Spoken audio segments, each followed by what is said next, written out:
8. Mas eu sempre confundo também Esdras e Neemias direto, né? Teve um dia que eu mandei Neemias no lugar de Esdras. Muito bem.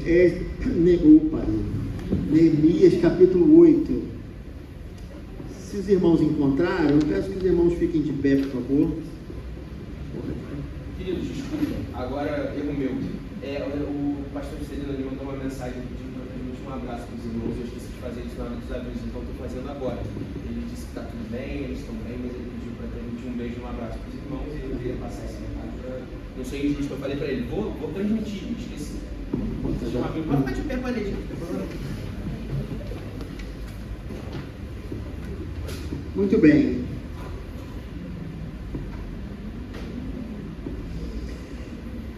Neemias capítulo 8, e a palavra do Senhor nos diz o seguinte: quando chegou o 7º mês, os israelitas tinham se instalado em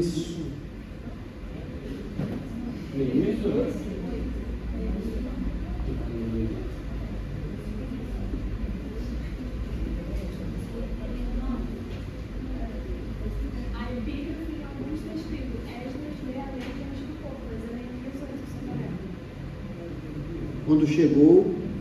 A epígrafe fala de Esdras, mas Esdras já a lei, mas é Neemias 8. Não estou entendendo. Aqui, ó. Não é 8, né?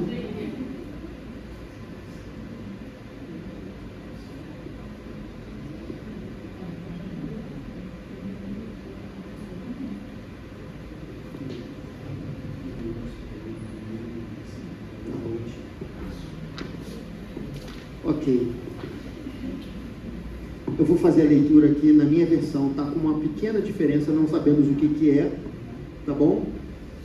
A minha Bíblia é NVI desde 2006 e é de papel, então ela não mudou, né? Mas alguma coisa deve ter mudado no meio do caminho aí, né? Talvez as eletrônicas. Muito bem, vamos lá. Quando chegou o 7º mês e os israelitas tinham se instalado em suas cidades, todo o povo juntou-se como se fosse um só homem na praça, em frente da porta das águas. Pediram ao escriba Esdras que trouxesse o livro da lei de Moisés que o Senhor dera a Israel. Assim, no primeiro dia do 7º mês, o sacerdote Esdras trouxe a lei diante da assembleia, que era constituída de homens e mulheres e de todos os que podiam entender.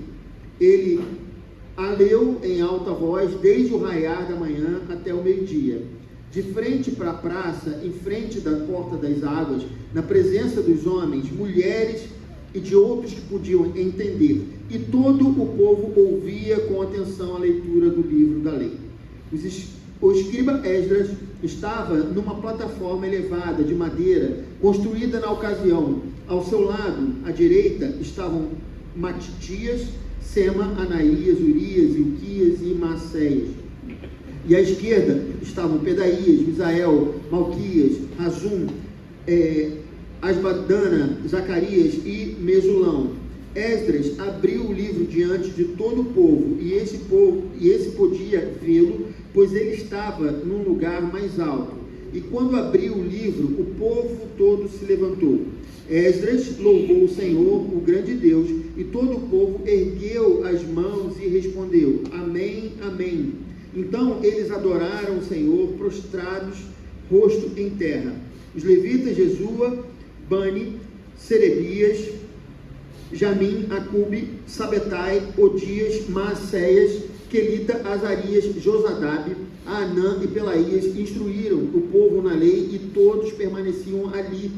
Leram o livro da lei de Deus, interpretando e explicando, a fim de que o povo entendesse o que estava sendo lido. Então Neemias, o governador, Esdras, o sacerdote e escriba, e os levitas que estavam instruindo o povo disseram a todos: Este dia é consagrado ao Senhor, o nosso Deus. Nada de tristeza e de choro, pois todo o povo estava chorando enquanto ouvia as palavras da lei. E Neemias acrescentou: Podem sair e comam e bebam do melhor que tiverem, e repartam com os que nada têm preparado. Este dia é consagrado ao nosso Senhor. Não se entristeçam, porque a alegria do Senhor os fortalecerá. Os levitas tranquilizaram todo o povo, dizendo: acalmem-se, porque este é um dia santo, não fiquem tristes. Então todo o povo saiu para comer, beber, repartir com os que nada tinham preparado e para celebrar com grande alegria, pois agora compreendiam as palavras que lhes foram explicadas. No segundo dia do mês, os chefes de todas as famílias, os sacerdotes e os levitas reuniram-se com o escriba Esdras para estudarem as palavras da lei. Descobriram na lei que o Senhor tinha ordenado por meio de Moisés que os israelitas deveriam morar em tendas durante a festa do 7º mês. Por isso anunciaram em todas as suas cidades em Jerusalém: saiam às montanhas e tragam ramos de oliveiras cultivadas, de oliveiras silvestres, de murtas, de tamareiras e árvores frondosas, para fazerem tendas conforme está escrito. Então o povo saiu e trouxe os ramos, e eles mesmos construíram tendas nos seus terraços, nos seus pátios, nos pátios do templo de Deus e na praça junto à porta das águas e na que fica junto à porta de Efraim. Todos os que tinham voltado do exílio construíram tendas e moraram nelas. Desde os dias de Josué, filho de Num, até aquele dia, os israelitas não tinham celebrado a festa dessa maneira. Grande foi a alegria deles, dia após dia, desde o primeiro até o último dia de festa. Esdras leu o livro da lei de Deus. Eles celebraram a festa durante 7 dias, e no 8º dia, conforme o ritual, houve uma reunião solene. Amém. Vamos orar. Senhor, nós pedimos nessa manhã que o Teu Espírito Santo possa tomar conta, Senhor, desse púlpito. Nós oramos para que a Tua palavra seja ministrada ao nosso coração e que a alegria do Senhor, ela seja sempre a nossa força. Nós pedimos por isso no nome de Jesus. Amém. Irmãos, podem se assentar.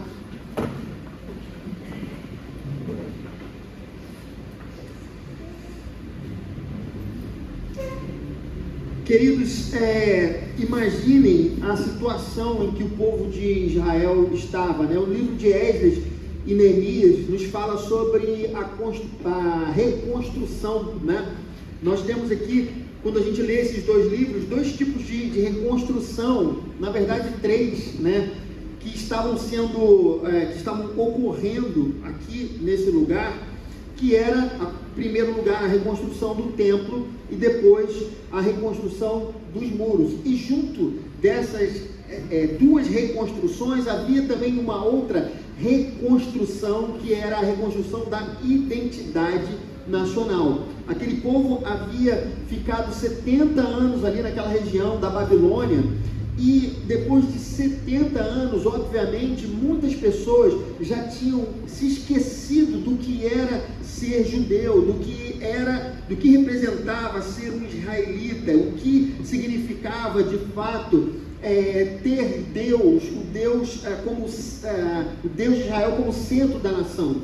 E o que a gente percebe no livro é que essa reconstrução, a reconstrução nacional começa a acontecer, né? Então, de repente, um rei chamado Ciro, ele simplesmente fez com que o povo de Israel, né, não todo mundo, porque as pessoas já estavam bem estabelecidas, já estavam vivendo uma vida plena, né, nas terras distantes, mas alguns deles tomaram para si a responsabilidade de reconstruir aquela cidade, a cidade de Jerusalém, que havia sido destruída 70 anos antes e ela estava em ruínas. E o que nós conseguimos perceber é que essa foi uma geração que saiu da comodidade de estar já há 70 anos já envolvido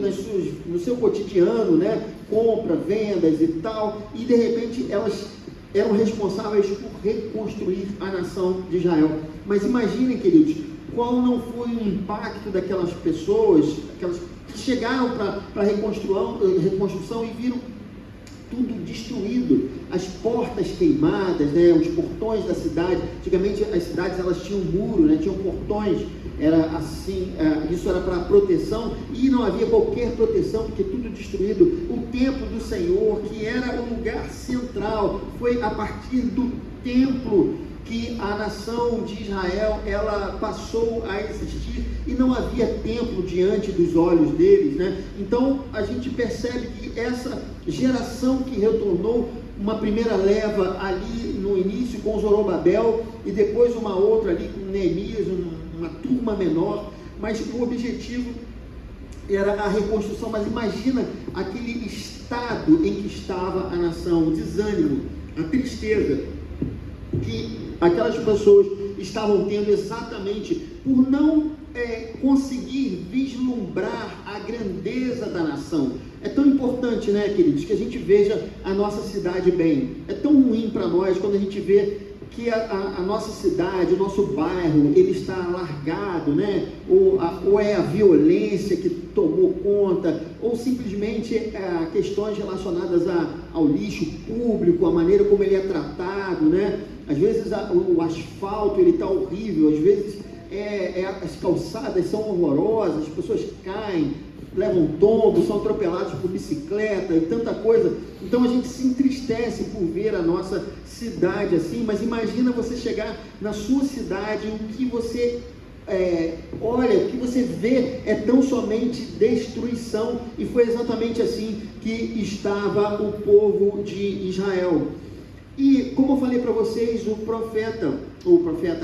escriba Esdras, ele voltou do cativeiro para poder ensinar a nação, para dar a eles um sentido nacional, já que eles haviam perdido isso, e em Jerusalém outros povos estavam habitando. Portanto, havia ali uma certa confusão do que era ser um judeu, do que era ser um israelita, né? Então ele começa esse trabalho de instrução para o povo. Aqui, nesse momento, o templo, ele já havia sido reconstruído. Ele não era tão glorioso como o templo na época de Salomão, mas já havia sido reconstruído. Os muros, eles foram reconstruídos, mas a gente vê pelo próprio relato bíblico que aquela reconstrução foi uma reconstrução, assim, digamos, aquela obra que é feita, sabe, mas é mais como um remendo, né, do que uma obra com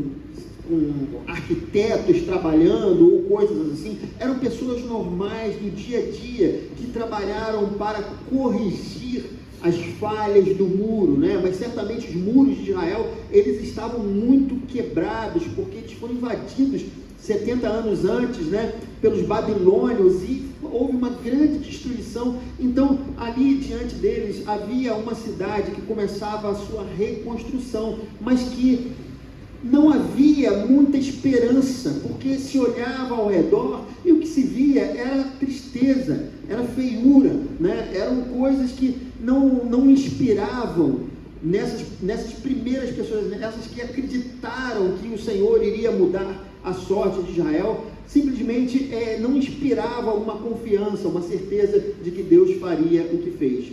E Esdras, para poder começar a ensinar a nação e colocar neles o mesmo sentimento de confiança de que o Senhor reergueria aquele lugar, ele começa a ensinar a lei de Deus. Isso, queridos, porque foi exatamente esse o problema da nação. Israel, ele foi levado ao cativeiro por conta de um problema que estava dentro de cada um das pessoas de Israel, que receberam a lei de Deus, receberam a revelação divina, mas no entanto eles rejeitaram. O coração deles era um coração endurecido, e diante deles estava o resultado daquilo que eles haviam escolhido, que os seus antepassados haviam escolhido, que foi a idolatria, que foi o pecado, e por conta disso Jerusalém estava completamente destruída. É importante a gente lembrar que o profeta Ezequiel, ele, que foi um profeta que profetizou na época da Babilônia, e na Babilônia, ele disse o seguinte para o povo, enquanto eles estavam lá, né? Eles olhavam, isso no passado, quando eles foram levados pelos babilônios, eles olhavam para aquilo tudo, o que vai ser de nós nessa nação? E aí, essa profecia, Ezequiel capítulo 11, nos diz o seguinte: portanto diga, assim diz o soberano Senhor, embora eu os tenha mandado para terras muito distantes entre os povos, e os tenha espalhado entre as nações, por breve período tenho sido um santuário para eles nas terras para onde foram. Portanto diga, assim diz o soberano Senhor, eu os ajuntarei dentre as nações e os trarei de volta das terras para onde vocês foram espalhados, e lhes devolverei a terra de Israel.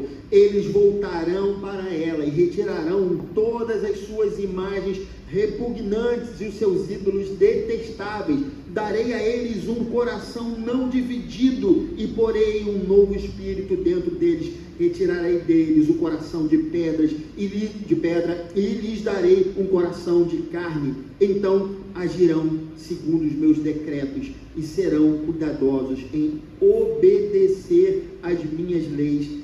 Eles serão o meu povo e eu serei o seu Deus. Essa era a promessa de Deus. Deus estava prometendo à nação que eles seriam resgatados, e o objetivo de Deus ao permitir que aquela nação fosse entregue para os babilônios é porque Deus queria curar aqueles corações endurecidos que, apesar do conhecimento de Deus, Israel era uma nação sacerdotal, eles tiveram o privilégio de conhecer a Deus, de receber a palavra de Deus. Entretanto, por causa do coração endurecido, do pecado, eles simplesmente rejeitaram o Senhor. Aqueles que diziam que não, nada vai nos afligir, porque o Deus de Israel está conosco, mas diziam isso apenas da boca para fora, apenas como se fosse um mantra, como se fosse uma mágica, uma magia. Eles simplesmente chegaram à conclusão de que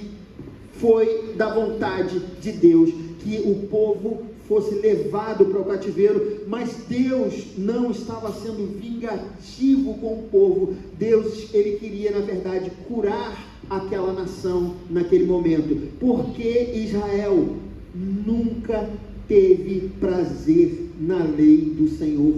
A lei do Senhor era sempre algo que fazia com que eles criassem subterfúgios para burlar a lei, para fazer a maldade, cometer crimes, né? Todo tipo de maldade foi feita com relação à lei, a ponto, queridos, no tempo do rei Josias, eles terem encontrado o livro da lei, e o rei Josias leu o livro que ele não conhecia. A palavra de Deus havia se perdido dentro do próprio templo. Amados, olha a situação de Israel, né, aonde eles chegaram por causa do pecado e da maldade. E naquele momento eles foram levados durante 70 anos e eles sofreram.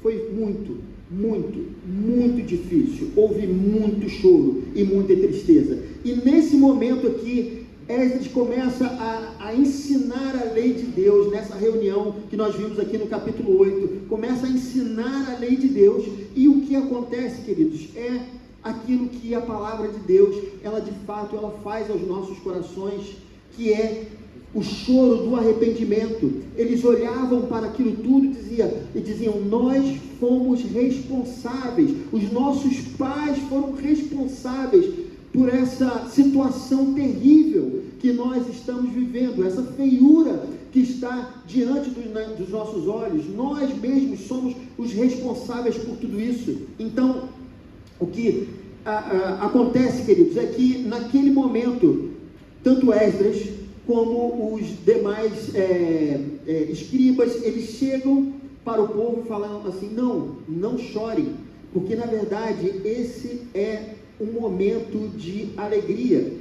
E o que acontece logo em seguida é que eles começam a ler a respeito de uma festa que não era praticada há muito tempo em Israel, que era a festa das cabanas, algo que deveria ter sido feito para relembrar um momento da história de Israel, mas que durante o período em que eles entraram na terra de Canaã, basicamente eles se esqueceram de fazer, e desde os tempos de Josué não se fazia uma festa com todo esse significado. E essa festa das cabanas, que era a festa Sucote, ela, queridos, tinha o seguinte elemento: eles deveriam sair das suas casas, e durante 7 dias eles iam montar tendas ao lado das suas casas, em cima, embaixo, onde fosse, e aí eles morariam nessa tenda durante 7 anos, e no final dessa festa eles iriam celebrar a colheita de Deus, aquilo que Deus havia dado para eles. O significado dessa festa, que é importante e que faz todo sentido quando a gente entende o que acontece aqui nesse momento, queridos, é o seguinte: e na verdade aquela festa, ela celebrava o tempo em que Israel andou no deserto. Israel não tinha muro, não tinha templo, não tinha um lugar onde eles pudessem serem acolhidos. Eles viviam no deserto, e mesmo assim Deus proveu todas as necessidades do povo. E não apenas isso, eles chegaram em Canaã e eles conquistaram a nação de Canaã, mesmo morando em tendas, mesmo não tendo muros para que houvesse proteção em volta deles. Eles foram vitoriosos, eles creram em Deus, e a provisão, o cuidado de Deus esteve presente na vida dessas pessoas. Nesse momento em que elas estão sendo ensinadas, e a realidade de que a tristeza deles é por conta dos pecados, nós fomos responsáveis por chegar a essa feiura. Logo em seguida, eles têm um impacto com a leitura dessa festa, do significado dessa festa. Deus é quem de fato dá a provisão, Deus é quem de fato cuida do seu povo. Israel, ele foi cuidado por Deus enquanto esteve no deserto. E naquele momento, quando eles olham uma cidade destruída, feia, sem recursos, e eles se lembram dessa festa, essa festa faz todo sentido. E aí eles entendem que não era a beleza ou a fortaleza dos muros que eles acabavam de ter reconstruído, ou um templo que fosse algo lindo, maravilhoso, suntuoso diante dos olhos, que faria a diferença. Mas na verdade, o Deus dos seus pais, o Deus de Abraão, Isaac e Jacó, era aquele Deus que de fato lhes daria a proteção, o cuidado e o suprimento necessário para as suas vidas. Apesar de toda a pobreza diante dos olhos, de toda a dificuldade, de tudo que eles estavam vivendo, o Senhor era aquele quem cuidava da nação de Israel. E, queridos, pela primeira vez na história, essa geração, ela fica feliz com a lei do Senhor. Finalmente, o coração de carne deles, o coração de pedra deles, foi mudado para um coração de carne. E aí eles se alegraram na lei do Senhor, conforme diz aqui o versículo 17. Até aquele dia os israelitas não tinham celebrado a festa dessa maneira, e grande foi a alegria deles. Queridos, Deus curou o coração daquela nação. E isso é tão verdade que no período chamado intertestamentário, desses 400 anos, até a vinda de Jesus Cristo, Israel lutou e morreu por causa da idolatria. Eles não a desejavam mais, eles não queriam mais viver na idolatria. Deus curou o coração daquelas pessoas. Queridos, eu queria dizer uma coisa a respeito aqui desse texto que nós lemos nessa manhã. Muitas vezes nós olhamos para a nossa vida, e a nossa vida, ela se encontra destruída. A gente olha se lembra do passado da gente, das coisas que a gente sonhou, daquilo tudo que a gente tinha como meta, e de repente as coisas não aconteceram como deveriam, elas saíram do controle. Queridos, nem sempre essas questões que acontecem conosco, elas são um mero acaso. Muitas vezes, por causa do nosso coração endurecido, nós tomamos escolhas e decisões que nos afastam do ideal de Deus. E aí a gente olha anos e anos depois, a gente vê que a nossa vida, o nosso casamento, a nossa profissão, ela não saiu como nós havíamos planejado, há alguma coisa diferente. E muitas vezes, queridos, essa não era a vontade, exatamente a vontade de Deus para nós. No entanto, queridos, nós precisamos saber que Deus, Ele não arromba portas. Deus, Ele aguarda. Deus, Ele espera. Deus, Ele nos permite que nós passemos pelas dificuldades e lutas que muitas vezes nós mesmos criamos, porque Ele tem um objetivo, Ele tem Ele tem a sua vontade para nós, que é quebrar o nosso coração de pedra e trocar por um coração de carne. O salmista diz: foi bom para mim ter sido afligido, para que eu conhecesse os seus estatutos. O que isso significa, querido? Significa que muitas vezes, através das lutas, das dificuldades, nós nos tornamos sensíveis a Deus e à palavra de Deus. Queridos, eu olho para coisas que aconteceram para mim no meu passado, coisas que aos olhos humanos, eu diria, eu não gostaria de ter passado.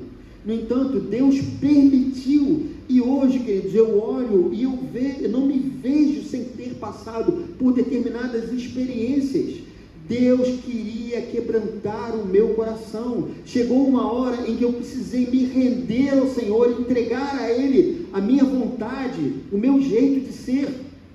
E, queridos, na verdade, Deus, Ele trabalha no nosso coração a partir do momento em que nós nos tornamos sensíveis. E, infelizmente, o ser humano, ele só se torna sensível a Deus quando as coisas não estão muito bem. Israel não tinha celebrado aquela festa ao Senhor durante todo o momento da história da nação. Desde Josué, conforme diz o texto, aquela festa não havia sido celebrada daquela forma. Por quê? Porque Israel estava segura atrás dos muros. O templo estava no seu lugar, o exército, Davi, Saul, eles estavam ótimos, mas na verdade, a confiança deles não estava mais em Deus. E a gente vê na história da nação, só que nesse momento, depois de 70 anos no cativeiro, depois de toda a dificuldade para reerguer Jerusalém, eles só podiam contar com a bênção e a proteção do Senhor. E eles chegaram a essa conclusão, que era de fato o Senhor quem estava com eles. Por isso, a alegria do Senhor é a vossa força, foi o que disse Esdras naquele momento. A alegria do Senhor é a vossa força. Eles se alegraram em Deus, por saber, por confiar no Senhor. Não era mais Davi, não era Salomão, não eram os muros, não era o templo, era o próprio Deus, e por isso houve alegria. Queridos, e eu queria dizer isso para você, ainda que muitas coisas na sua vida estejam trocadas, erradas, que você às vezes não entende por que determinadas coisas aconteceram, abra o coração para o Senhor fazer a obra. Deixe o Senhor trocar o coração de pedra por um coração de carne. Dificilmente, queridos, nós vemos os nossos erros, as nossas falhas, quando as coisas estão bem. Geralmente a gente se sente bem, se sente forte espiritualmente, mas é nesse momento que nós aprendemos a graça e a proteção de Deus.